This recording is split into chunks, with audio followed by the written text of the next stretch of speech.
CDS ने मानी Rafale jet गिरने की बात। जनरल अनिल चौहान के बयान पर कांग्रेस ने बड़ा हमला किया।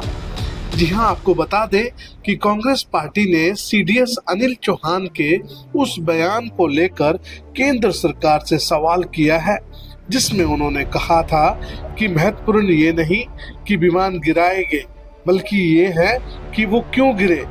मामले पर कांग्रेस ने कहा कि राफेल गिरने की बात को सीडीएस ने स्वीकार कर लिया है। अब सरकार को इससे इनकार करना बंद कर देना चाहिए। साथ ही विपक्षी पार्टी ने समीक्षा समिति गठित करने की मांग की है। कांग्रेस ने प्रेस कॉन्फ्रेंस करके सीडीएस के बयान के जरिए राफेल से जुड़े नुकसान का मुद्दा उठाया। तेलंगाना सरकार में मंत्री और भारतीय वायुसेना के पूर्व पायलट उत्तम रेड्डी ने कहा कि हमारे राफेल के गिरने को लेकर अब जब सीडीएस ने खुद स्वीकार कर लिया है तो सरकार को भी इससे इनकार करना बंद कर देना चाहिए।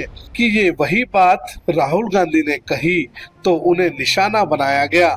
कांग्रेस ने मांग की है कि इनकार करने की बजाय सरकार को पूरे मामले की समीक्षा करनी चाहिए और वास्तव में जो कुछ हुआ उसको लेकर पारदर्शिता दिखानी चाहिए।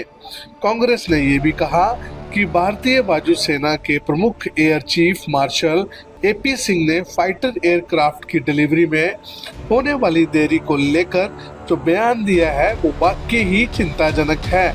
इसको लेकर भारत सरकार को उचित कदम उठाना चाहिए। कांग्रेस नेता उत्तम रेड्डी ने कहा कि सीडीएस अनिल चौहान ने जो कहा वो गंभीर बात है, सरकार को स्पष्ट करना चाहिए। यही सवाल कांग्रेस ने उठाया तो राष्ट्र विरोधी का आरोप लगाया गया। अब तो सीडीएस ने ये बात कही है हमारे लड़ाकू विमानों के गिरने को लेकर।